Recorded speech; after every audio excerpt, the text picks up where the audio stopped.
नमस्कार, स्वागत है आपका प्राइम डिबेट में। हरियाणा सरकार ने ये संकेत दिए हैं कि राज्य के लिए अलग गुरुद्वारा प्रबंधक कमेटी का गठन मंजूर किया जा सकता है। 6 जुलाई को कैथल में एडहॉक हरियाणा गुरुद्वारा प्रबंधक कमेटी ने एक महासम्मेलन का आयोजन भी किया है, जिसमें ये माना जा रहा है कि मुख्यमंत्री भूपेंद्र सिंह हुड्डा शामिल हो सकते हैं। हुड्डा ने कहा है कि इस बाबत कानूनी मशवरा लिया जा रहा है और जल्द ही सरकार इस पर फैसला कर लेगी। मुख्यमंत्री भूपेंद्र सिंह हुड्डा ने हरियाणा के लिए अलग से सिख गुरुद्वारा प्रबंधक कमेटी की मांग पर जल्द फैसले के संकेत दिए हैं। हुड्डा ने एक बयान में कहा है कि इस बाबत कानूनी राय मशविरा लिया जा रहा है। हुड्डा ने कहा है कि इस मुद्दे पर गठित समिति के अध्यक्ष वित्त मंत्री एच.एस. चड्ढा को अलग गुरुद्वारा कमेटी के समर्थन में लगभग 2 लाख हलफनामे मिल चुके हैं। वहीं पंजाब के मुख्यमंत्री प्रकाश सिंह बादल ने हरियाणा सरकार के इस कदम का विरोध शुरू कर दिया है। प्रकाश सिंह बादल ने कहा है कि उनकी पार्टी शिरोमणि अकाली दल हर हाल में इसका विरोध करेगी। बादल के इस विरोध पर एडहॉक एचएसजीपीसी के अध्यक्ष जगदीश सिंह झिंडा ने तंज कसते हुए कहा है कि जब बादल साहब को दिल्ली और दूसरे राज्यों के प्रबंधक कमेटियों पर ऐतराज नहीं है तो वो सिर्फ हरियाणा में ही क्यों विरोध कर रहे हैं। झिंडा का तर्क है कि एसजीपीसी हरियाणा के 73 गुरुद्वारों के प्रबंधन से 180 करोड़ रुपए कमाती है, लेकिन हरियाणा के गुरुद्वारों के रखरखाव में पर्याप्त खर्च नहीं किया जाता। हरियाणा का सिख समुदाय राज्य की कुल आबादी का 15% हिस्सा है। 2000 से ही हरियाणा के लिए अलग गुरुद्वारा प्रबंधक कमेटी की मांग होती रही है। कांग्रेस सरकार ने इस मांग को अपने चुनावी घोषणा पत्र में भी शामिल किया था, लेकिन 10 साल के कार्यकाल में ये हकीकत नहीं बन सका। अब माना जा रहा है कि विधानसभा चुनाव को देखते हुए हुड्डा सरकार जुलाई के महीने में इसकी औपचारिक घोषणा कर सकती है।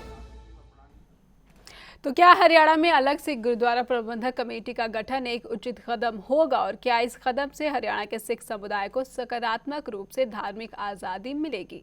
इस मुद्दे पर चर्चा के लिए आज हमारे साथ स्टूडियो में मौजूद है हमारे आज के मेहमान। उनसे परिचय करवा देते हैं आपका। हरदीप सिंह जी एसजीपीसी के सदस्य हैं, बहुत बहुत शुक्रिया आपका स्टूडियो में आने के लिए। साथ ही हमारे साथ है बलवंत सिंह गुलियानी, वकील है, पेशेवर वकील है, कानून के जानकार हैं। उनसे हम सवाल करेंगे कि कानूनी राय इस पर क्या कहती। साथ ही हम फोन लाइन पर जगदीश सिंह झिंडा एडहॉक हरियाणा से गुरुद्वारा प्रबंधक कमेटी के अध्यक्ष से भी संपर्क करने की कोशिश करेंगे। उनसे जानेंगे कि वो अपनी इस मांग को लेकर क्या तर्क पेश करते हैं। लेकिन शुरुआत हरदीप जी आपसे करना चाहेंगे, क्योंकि आप एसजीपीसी के मेंबर हैं और एसजीपीसी नहीं चाहती है कि राज्यों में अलग से गुरुद्वारा प्रबंधक कमेटी का गठन हो। आप इस मांग को कैसे लेते हैं? क्यों नहीं चाहते कि अलग से एक गुरुद्वारा प्रबंधक कमेटी हरियाणा के लोगों को दी जाए? देखो, सबसे पहले तो मैं ये स्पष्ट करना चाहता हूँ कि मैं श्रोमणी गुरुद्वारा प्रबंधक कमेटी का मेंबर हूँ, लेकिन जो इन पावर या जो लोग प्रबंध देख रहे हैं श्रोमणी अकाली दल बादल ग्रुप में, उससे संबंध नहीं रखता हूँ जी। मैं इंडिपेंडेंट मेंबर हूँ और मैं कोशिश भी यही करूंगा कि राय जो है वो इंडिपेंडेंट ही हो, वो एक ग्रुप की तरफ से, एक पार्टी की तरफ से ना हो। लेकिन ये मानते हैं कि ग्रुपिज्म काफी है वहाँ। हाँ, ग्रुपिज्म तो सर्टन ग्रुपिज्म नहीं है, रादर एक ही ग्रुप का कब्जा सारी बात पे है, मैं तो ये कहना चाहूंगा। रही बात अलग गुरुद्वारा प्रबंधक कमेटी की, तो उसके बारे में मैं ये कहना चाहूंगा कि बंटवारा वैसे कभी भी कोई अच्छा नहीं होता और निजी तौर पे हम लोग ये चाहते हैं कि सिख संस्थाएं जो हैं वो एकमुठ हों, एकजुट हों और उनकी ताकत बढ़े। लेकिन अब ये देखने वाली असल बात ये है कि ऐसी मांग क्यों उठने लगी जी। बिल्कुल, क्यों हरियाणा के लोग जो हैं वो अलग गुरुद्वारा प्रबंधक कमेटी चाहने लगे हैं जी? क्योंकि राजनीतिक दलों का नियंत्रण हो गया, इसलिए। ऐसा राजनीति तो बाद में आती है। मैं तो अगर एक नुक्ते की बात बोलूं वो ये है कि एसजीपीसी जो कि एक रिप्रेजेंट बॉडी है हरियाणा, पंजाब, हिमाचल और चंडीगढ़ से, उसमें चुने हुए नुमाइंदे पहुंचते हैं, लेकिन उस संस्था में, एसजीपीसी में आज के दिन डेमोक्रेसी जो है वो बिल्कुल खत्म हो गई है, बिल्कुल खत्म हो चुकी है और टोटल डिक्टेटरशिप चल रही है जी। और यही वजह है कि अलग से राज्य में मांग रहे हैं। हाँ, इसी वजह से मांग उठ रहेंगी। और मैं तो यहां तक भी कहता हूं, मैं हमेशा हरियाणा की अलग कमेटी के बारे में उन भाइयों को यही समझाने की कोशिश करता रहा हूं कि कोशिश करें कि किसी तरीके से इकट्ठा हो, और उसका एक हल भी है। हल ऐसा हो सकता था कि ऑल इंडिया गुरुद्वारा एक्ट बनता, उसमें वो सभी लोगों को साथ में लेके चलता, और उसके साथ में ही क्या है कि हरियाणा को अपनी ऑटोनोमस पोजीशन, ऑटोनमस स्टेटस उनका हो जी पाता। जी, आप तो ये कह रहे हैं कि एक एक्ट बनता, तब ऑल इंडिया बनता। गुरुद्वारा एक्ट बनता, लेकिन जो मौजूदा एक्ट है उनसे बलवंत जी आपसे जानना चाहेंगे कि कानून के जानकार है आप, आपकी नज़र में जो मौजूदा कानून है गुरुद्वारा एक्ट का, क्या वो इस काबिल नहीं है कि अलग से स्टेट को मिले बॉडी? क्योंकि जो मुख्यमंत्री है हरियाणा के, वो तो ये कह रहे हैं कि कानूनी मशवरा लिया जा रहा है, अगर पॉसिबल होगा तो ये कर दिया जाएगा। सिख गुरुद्वारा एक्ट जो 925 का है जी ये जब ये बना है ये सारे पंजाब का बना हुआ था, जी जिसमें पंजाब, हरियाणा, चंडीगढ़, हिमाचल प्रदेश था। जब 1966 में ये रीऑर्गेनाइजेशन हुआ तो ये डिवाइड हो गया और इसमें under the act section 72 of the reorganization act, ये इसके मुताबिक जो स्टैचुटरी बॉडी थी जी उसको प्रबंध जो है उसका है वो IGPC करेगी। जी, तो IGPC नॉमिनेट करती है, IGPC अपॉइंट करती है। लेकिन ऑटोनॉमी खत्म हो गई उसके बाद से। ऑटोनॉमी जो है ये देखिए इलेक्शन तो कर रही है सेंट्रल गवर्नमेंट करती है। Under the Sikh gurdwara act जो इलेक्शन होती है IGPC की, चाहे वो चंडीगढ़ पंजाब सर में होती है, एक दो तरफ होती है, उस टाइम ये सेंट्रल गवर्नमेंट की नोटिफिकेशन से होती है। ये पंजाब स्टेट को पावर नहीं है इलेक्शन करवाने का जी, सेंट्रल गवर्नमेंट इलेक्शन करती है, उसके बाद इलेक्शन के बाद फिर नोटिफिकेशन होती है। वो चीफ गुरुद्वारा इलेक्शन कमीशन होता है हमारा, जो अपॉइंट होता है पंजाब स्टेट करती है, वो इलेक्शन करवाता है। जी जी, अब जो आपकी प्रपोजिशन ये नहीं है, आपकी प्रपोजिशन ये है क्या हुड्डा साहब जी अपनी असेंबली में ये पास करवा सकते हैं और जी। क्या पास करवा के ये एक्ट बन सकता है जी। या और कुछ करना पड़ेगा। जी मेरे हिसाब से अगर हुड्डा साहब अपनी असेंबली में से पास करवा भी लेते हैं तो उस एक्ट को सेंट्रल गवर्नमेंट की अप्रूवल जो पार्लियामेंट पास करेगी, एक्ट पास करेगी, उसकी सेंट्रल गवर्नमेंट की अप्रूवल होगी तो ये एक्ट बनेगा, अदरवाइज नहीं। और जो मौजूदा जो हवाला दे रहे हैं कि जो एक्ट है मौजूदा जो 72 क्लॉज का जो हवाला दे रहे हैं कि उसके दौरान उनको संवैधानिक रूप से हक है, वो मांग सकते हैं इसकी। बिल्कुल, मैं कह रहा हूँ सेक्शन 72 जो है वो स्टैचुटरी बॉडी को जो है करने वाला है, हरियाणा गवर्नमेंट कर सकती है। आई एम नॉट सेइंग नहीं कर सकती, कर सकती है, पर सिर्फ पेपर पर कर सकती है unless it is approved by the central government. जी, यानी जो मामला है वो आगे चल के पार्लियामेंट तक ही रुकता है, अदरवाइज नहीं कर हो सकता। जी जी। हरदीप जी आपसे जानना चाहेंगे कि आपको लगता है कि राजनीति काफ़ी होती है, SGPC में भी काफ़ी हो रही है, दिल्ली में भी काफ़ी हो रही है, और यही वजह है कि हरियाणा में भी कांग्रेस अब ये कोशिश कर रही है कि अलग से बॉडी मिल जाए? देखो बिल्कुल सही बात है। जैसे मैं गुलियानी साहब की बात को एक बार फिर वही दोहराना चाहूँगा कि हरियाणा गवर्नमेंट बना सकती है, लेकिन ये पार्लियामेंट एक्ट होने की वजह से लेजिस्लेटिव से क्लियर होने के बाद में ही इंडिपेंडेंट बॉडी हो सकती वहाँ पे। रही बात पॉलिटिक्स की, इसमें कोई दो राय नहीं है कि पॉलिटिक्स इन्वॉल्व है इस सारी गेम में। जी जी, और उसकी शुरुआत भी अगर मैं बोलूँ वो पंजाब से पहले होती है। पंजाब में जो है इन पावर श्रोमणी अकाली दल, वो सिख इश्यूज को अपनी मर्जी के मुताबिक हैंडल कर रहा है जी, और सब दखल अंदाजी हो रही है उनकी मर्जी। इसलिए मुखालफत हाँ, कर रहे हैं। ये है सारा कुछ। लेकिन इसके साथ में ही अगर हरियाणा में भी देखें तो वहां भी ये सब पॉलिटिकल नजरिए से किया जा रहा है। अभी जब 10 साल में नहीं किया, अब इलेक्शन सामने है तो हुड्डा साहब ने भी इस बात को ले लिया। सो कहीं ना कहीं पॉलिटिक्स ऑलवेज इन्वॉल्व है। मैं तो एक बात बोलना चाहूंगा, इसके पीछे एक्चुअल वजह जो है वो ये है कि हरियाणा के सिख भी चाहते हैं कि अगर पंजाब में SGPC के दम पे पंजाब की पॉलिटिक्स में पैंठ बनाई जा सकती है, तो उसी तरह से वो चाहते हैं वाई नॉट कि भी हम हरियाणा में सिखों की अपनी गुरुद्वारा प्रबंधक कमेटी और हरियाणा में सिख समुदाय के जोर पे जो है अपनी सिखों की पैंठ बनाए।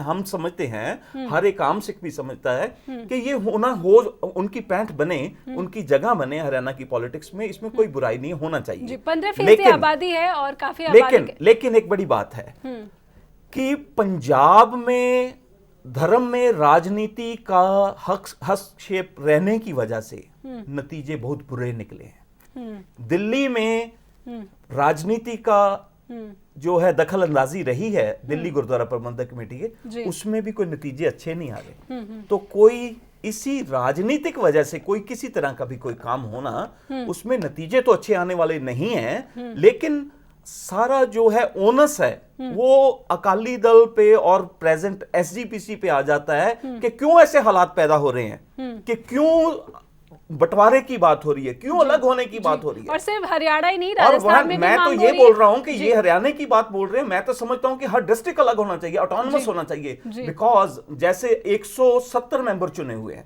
170 मेंबर्स के क्या राइट्स हैं, क्या उनकी ड्यूटीज हैं? कुछ भी नहीं। वो एक प्रधान और 10 बंदे साथ में लेके, जो कि राजसी ढंग से पॉलिटिकल वे से उनको बीच में लाया गया है, वही सब कुछ कर रहे हैं। और किसी का कोई राइट नहीं। 170 मेंबर में से 155 मेंबर का किसी तरह का कोई राइट बता देंगे। बलवंत जी, आपसे पूछना चाहेंगे कि ऑल इंडिया एक्ट के जिसका हवाला दे रहे थे हरदीप जी, अगर वो आता है, उसका ड्राफ्ट क्या कहता है? वो जब ड्राफ्ट आएगा तो इस तरह के तमाम जो झगड़े हैं, क्या वो खत्म हो जाएंगे? मेरा कहना ये है जी, all India Gurdwara act was prepared. हमारे चीफ जस्टिस साहब होते सरदार मान सिंह जी, उन्होंने मेरी ड्यूटी लगाई थी और मैं उनके साथ उनका obedient बन के। सर, आपको रोकना चाहूंगी, मेरे साथ फोन लाइन पर जुड़ गए हैं झींडा साहब, उनसे जान लेते क्योंकि मांग वो ही कर रहे हैं। झींडा साहब, सबसे पहले जानना चाहेंगे कि अगर आपकी ये मांग पूरी हो जाती है, क्या आपको लगता है कि हरियाणा के सिख समुदाय को पूरी आज़ादी होगी, धार्मिक आज़ादी मिलेगी, या ये सिर्फ एक राजनीतिक का ताकत का केंद्र बन के रह जाएगा? हेलो झींडा साहब, अगर आप हमें सुन रहे हैं तो हमारा सवाल आपसे ये है कि आप हरियाणा के लिए अलग से गुरुद्वारा प्रबंधक कमेटी की मांग कर रहे हैं। क्या ये मांग राजनीति से प्रेरित है या वाकई आप हरियाणा के सिख लोगों का कोई भला करना चाहते हैं? हेलो हाँ झींडा साहब, अगर आप हमारी आवाज़ सुन रहे हैं तो सवाल है कि आप ये मांग कर रहे हैं 2000 से, अब सरकार मानती नजर आ रही है, आप क्या कहेंगे? हम यह कहेंगे कि हमारे साथ पिछले 10 सालों से राजनीति होती रही है जी, और वोटों की खातिर हमें गुमराह किया जाता रहा है जी, मगर अब हालात ऐसे बन गए हैं कि हमें भी नजर आ रहा है कि इस बार मुख्यमंत्री हरियाणा की अलग गुरुद्वारा प्रबंधक कमेटी के बनाने के मूड में हैं जी, और वो हर हालत में अब इसको बना के रहेंगे। लेकिन झींडा साहब, हमारे साथ कानून के जानकार हैं बलवंत सिंह जी, वो कह रहे हैं कि ये बिल्कुल पॉसिबल नहीं है, क्योंकि जब तक संसद इस पर मंजूरी नहीं देता तब तक ये कमेटी बन ही नहीं सकती। पार्लियामेंट जी, पार्लियामेंट नहीं, ऐसी बात नहीं है, क्योंकि पार्लियामेंट ने रीऑर्गेनाइजेशन एक्ट 1966 पहले ही मंजूर किया हुआ है, जिसके तहत पंजाब और हरियाणा अलग 2 स्टेट बने थे। जी, मैं चाहूंगी कि आपको जवाब दे बलवंत जी। बलवंत जी, आप तर्क दीजिए कानूनी रूप से। साहब जी, मैं बेनती कर रहा हूँ आपको, आज जो section 72 of the regulation act है, उसमें सेंट्रल गवर्नमेंट की पावर्स हैं। कोई भी एक्ट अगर हुड्डा साहब पार्लियामेंट अपने असेंबली में लाते हैं, पास करते हैं, तो उसकी अप्रूवल जो है सेंट्रल गवर्नमेंट की और पार्लियामेंट की होनी ज़रूरी है। ये मेरा जाति अपना जो है कानून की राय है आपको। जी, कानूनी राय झींडा साहब अगर आपने सुनी हो तो ये कानूनी राय बलवंत जी ये दे रहे हैं कि हमारा संविधान ये कहता है कि जब तक संसद यानी पार्लियामेंट इस एक्ट को मंजूर नहीं करती तब तक अलग से हरियाणा के लिए प्रबंधक कमेटी नहीं बन सकती। नहीं, ऐसी बात नहीं है, क्योंकि रीऑर्गेनाइजेशन एक्ट 1966 जो है वो खुद पार्लियामेंट पास कर चुकी है, पहले वो एक्ट बन चुका है। और उसमें जो धारा है, जैसे जब कुरुक्षेत्र यूनिवर्सिटी अलग बनी थी तो वहाँ पर दोबारा पार्लियामेंट में नहीं जाना पड़ा था, और उसी क्लोज में ही ये अगर हरियाणा गुरुद्वारा प्रबंधक कमेटी का मसला जुड़ा है सेक्शन 2 में, 72 सेक्शन 2 में, तो उसको पार्लियामेंट में जाने या संसद में पास करने की ऐसी कोई प्रोविजन नहीं है। केवल होम मिनिस्ट्री की स्टैंप लगेगी यदि हरियाणा सरकार अपने विधानसभा सेशन में इसको पास करके होम मिनिस्ट्री को भेजेगी, तो ये बिल्कुल क्लियर हो जाएगा कि हरियाणा के लिए गुरुद्वारा प्रबंधक कमेटी बन सकती। जी, हरदीप जी आपसे कुछ पूछना चाहते हैं, हमारे साथ एसजीपीसी के मेंबर हैं, सदस्य हरदीप जी, वो भी आपसे कुछ सवाल करना चाहते हैं। नहीं, मेरा सवाल नहीं है, मैं भी इस बात में यही पहले कहना चाहूंगा कि ये पार्लियामेंट्री एक्ट है और स्टेट असेंबली का उसमें पहले अगर उसको एक्ट को पास करना, बनाना, ये एक पहला कदम होगा। और पहले कदम के बाद में जो मैं समझता हूं, और अगर ये हो रहा है जैसे मैंने आपसे बोला है कि इसके पीछे कारण क्या है कि वहां पे डेमोक्रेसी खत्म हो गई है, डिक्टेटरशिप की वजह से है, और ये पहला कदम होगा जब स्टेट असेंबली इसको पास कर देगी। उसके बाद में है ये पार्लियामेंट एक्ट और वहां से ही जाके इसका फाइनल होगा। लेकिन जो राजनीति का दौर है वो जरूर इसमें शुरू हो जाएगा कि अब हरियाणा जो है कांग्रेस वो उसको पास कर देगी और बादल साहब की जो साथी जो दिल्ली में बैठे हैं वो इसको रोकने की कोशिश करेंगे, लेकिन अभी एक बात लंबी जाएगी। जी 10 साल आपने डिमांड किया, 2000 से ये मांग कर रहे थे, हरियाणा में भी कांग्रेस की सरकार थी, केंद्र में भी यूपीए की सरकार थी, आपकी मांग पर कोई विचार नहीं किया गया। अब जब केंद्र में सरकार बदल गई है, हुड्डा साहब का ये बयान, क्या आपको नहीं लगता कि सिर्फ और सिर्फ महज दिखावा भर है? नहीं, ऐसी बात नहीं, क्योंकि पहले जो प्रधानमंत्री थे वो प्रकाश सिंह बादल के दबाव में थे और वो हमेशा इस मांग को रोकते रहे हैं। और अब जो प्रधानमंत्री बदल गए हैं तो हुड्डा साहब शुरू से लेके ही इस मूड में थे कि हरियाणा सरकार और हुड्डा साहब शुरू से मूड में थे कि इस एक्ट को बनाया जाए। जी, तो अब तो जो प्रधानमंत्री है वो तो सहयोगी दल है, भाजपा सहयोगी दल है अकाली दल की। हेलो, भाजपा सहयोगी दल है अकाली दल बादल की। अब कैसे वो मान जाएंगे? जब पहले कांग्रेस के मुख्यमंत्री थे वो नहीं माने, तो अब भाजपा के मुख्यमंत्री कैसे मानेंगे? नहीं, अभी जब महाराजा महेंद्र की सरकार थी पंजाब में, तो SYL का मुद्दा जब वो सुप्रीम कोर्ट ने भी पास किया और इलेक्शन एक्ट में भी वो SYL का मुद्दा है, तो पंजाब सरकार ने विधानसभा में पास करके उसको रिजेक्ट कर दिया था। स्टेट सरकार को ये पूरा अधिकार होता है कि वो अपनी स्टेट के लिए जो कानून बना सकती है, और ये तो पार्लियामेंट में ऑलरेडी पास हुआ है। उसी के तहत ही तो पंजाब हरियाणा अलग हुए थे, 2 स्टेट अलग हुए थे, जो उसमें कड़ियां रह गई हैं, जो लागू होगी जो कड़ी रहेगी वो हरियाणा स्टेट उसको पास कर सकती है। जिंदा साहब, जिस तरह से दिल्ली में ये होम मिनिस्ट्री के पास जाना, होम मिनिस्ट्री के बाद ये राष्ट्रपति के पास जाना है और संसद में इसका कोई लेना देना नहीं है। जी, तो जिंदा साहब आप मानते हैं कि संसद में इसका पास होना कोई कानूनी वो जरूरी नहीं है? नहीं, मैं इसमें एक बात ऐड करनी चाहूँगा, वो ये है कि पहले भी कुछ एक अगर है ना, देखिए उन्होंने ये माना है कि स्टेट असेंबली पास करेगी और ये फिर बाद में जो है होम मिनिस्ट्री के पास में जाएगा। होम मिनिस्ट्री नोटिफिकेशन करती है, which is not enough, because 2-3 cases पहले ही जैसे सहतरी इशू पे है या और भी कुछ हैं जो नोटिफिकेशन के राही चेंजेस हुई हैं वो चैलेंज हो चुकी हैं। तो और उसमें यही बात हाई कोर्ट ने स्पेशली बोली है कि चूंकि ये पार्लियामेंट्री एक्ट है और पार्लियामेंट से ये पास नहीं हुआ इसलिए ये नहीं इंप्लीमेंट हो सकता। सो ये बात है, लेकिन मैं समझता हूं कि ये बात अलग से है। असल बात तो ये है कि क्यों हरियाणा के सिखों को ऐसी जरूरत पड़ी, इस बात को ज्यादा समझने की जरूरत है। आज सरदार प्रकाश सिंह बादल को और सरदार मक्कड़ को ये मुश्किल लग रहा है कि अब अलग प्रबंधक कमेटी बनने लगी है, लेकिन बताएं उन्होंने क्यों डेमोक्रेसी का कत्ल किया उन्होंने SGPC में, क्यों सिखों के ऊपर हर बात थोपने की कोशिश की जाती है। जो ये आवाज उठनी हरियाणा से शुरू हुई है, मैं तो समझता हूं कि हर डिस्ट्रिक्ट में होनी शुरू होगी। हम चाहेंगे कि हमारा डिस्ट्रिक्ट इसकी अलग कमेटी बनाओ। आप सुन रहे हैं तो क्या आप सहमत होंगे ऑल इंडिया गुरुद्वारा एक्ट की जो मांग कर रहे हैं हरदीप जी, क्या आप उससे सहमत है, बजाय इसके कि राज्य के लिए अलग से गुरुद्वारा प्रबंधक कमेटी की मांग करे? ऐसा है जी, ये ऑल इंडिया गुरुद्वारा एक्ट की बात पहले भी चली थी जब बीजेपी की सरकार आई तो खुद बादल साहब ने इसको रोक दिया, क्योंकि बादल साहब नहीं चाहते कि ऑल इंडिया गुरुद्वारा एक्ट बने और मेरे हाथों में से जो बीजेपी की प्रस्ताव है अभी जी जिंदा साहब, अभी लेटेस्ट स्टेटमेंट यही आई है, वो चाहते हैं। तो हेलो जी जिंदा साहब, लेटेस्ट स्टेटमेंट बादल साहब की ये आई है कि वो चाहते हैं कि ऑल इंडिया गुरुद्वारा एक्ट बने। हाँ, मैं उसी बात पे आ रहा हूँ कि वो अलग हरियाणा गुरुद्वारा प्रबंधक कमेटी रोकने के लिए उन्होंने ये सोचा छोड़ दिया कि मैं तो ऑल इंडिया गुरुद्वारा एक्ट बनाना चाहता हूँ, और ऑल इंडिया गुरुद्वारा एक्ट भी नहीं करने देंगे, क्योंकि ऑल इंडिया गुरुद्वारा एक्ट मैंने देखा है उसमें बहुत बड़ी खामियां हैं और वो कई सालों तक भी यदि वो उसकी प्रपोजल नहीं तैयार होगी। वो टोरा साहब के टाइम में पास हुई थी, बादल साहब ने उसको रोका था ऑल इंडिया गुरुद्वारा एक्ट को। अब वो कैसे इस शब्द को मान लें कि ऑल इंडिया गुरुद्वारा एक्ट बनना चाहिए? आज तक उन्होंने 10 साल मांगा नहीं ऑल इंडिया गुरुद्वारा एक्ट। हम कहते रहे, पंजाब में भी मांग उठती रही, दिल्ली में भी उठती रही, बाहरी क्षेत्रों में उठती रही कि ऑल इंडिया गुरुद्वारा एक्ट बने। आज ही क्यों उन्होंने कह दिया कि ऑल इंडिया गुरुद्वारा एक्ट बनाए? जी, लेकिन अच्छी बात है ना, देर से सही, लेकिन वो माने। कमेटी को रोकने के लिए उनका नाम मात्र शोषा। जी जीना साहब, मात्र शोषा बता रहे हैं आप, लेकिन अच्छी बात है कि वो मान गए हैं। अब जब मान गए तो सभी सिख एक साथ क्यों नहीं आ सकते ऑल इंडिया गुरुद्वारा एक्ट बनाने के लिए?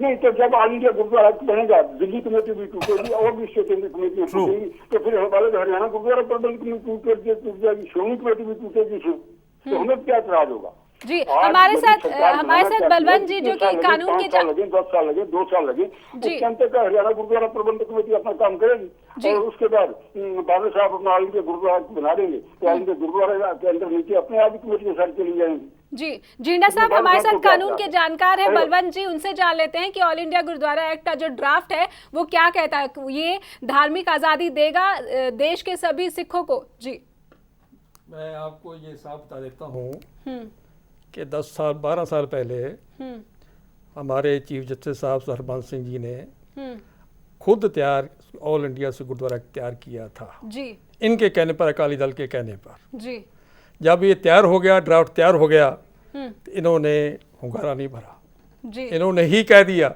कि भाई ये तो हमें पसंद नहीं है। जी, देखिए जो है ऑल इंडिया गुरुद्वारा एक्ट का ड्राफ्ट बना सरदार हरबंस सिंह चीफ जस्टिस थे जो उनके द्वारा, लेकिन चीफ इलेक्शन कमीशन गुरुद्वारा और जस्टिस हरबंस सिंह और एसजीपीसी ने उसको अप्रूव किया। वो सेंट्रल गवर्नमेंट के पास से होके रिव्यू के लिए स्टेट गवर्नमेंट के पास आया रहा है, पंजाब में सदा प्रकाश सिंह बादल के पास। इन्होंने ही उस फाइल को पिछले 10 साल से दबा रखा था। और अभी ये मैं समझता हूं कि अच्छी बात है कि अगर हरियाणा के सिखों का ही प्रेशर बना तो आज आवाज निकल रही है सदा प्रकाश सिंह बादल की कि इसको बनाया जाए।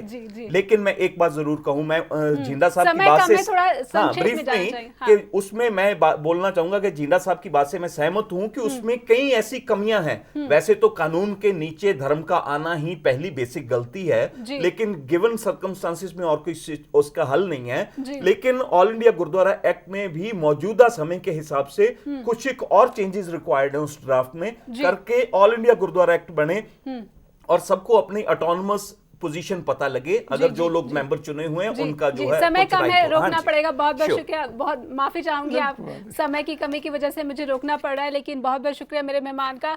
जिंडा साहब, आपका भी फोन लाइन पर जुड़ने के लिए बहुत बहुत शुक्रिया। एसजीपीसी और डीएसजीएमसी में अकाली दल बादल का नियंत्रण अलग कमेटी की मांग को और हवा देता रहा है। हरियाणा में भी अगर अलग कमेटी बन जाती है तो क्या वाकई हरियाणा के सिखों को धार्मिक सुविधाएं बढ़ जाएंगी या ये भी किसी राजनीतिक दल के नियंत्रण में आ जाएगा? शायद यही वजह है कि बादल साहब इसकी मुखालफत कर रहे हैं। अगर ऑल इंडिया गुरुद्वारा एक्ट लाया जाए तो शायद एक बीच का रास्ता निकाला जा सकता है। फिलहाल प्राइम डिबेट में बस इतना ही। नमस्कार। खबरों की दुनिया में आइए, हमारे साथ कहीं भी और कभी भी जुड़िए। हम मिलेंगे फेसबुक पर, हम दिखेंगे यूट्यूब पर, हमें फॉलो कीजिए ट्विटर पर। खबरों के साथ बने रहिए रात दिन।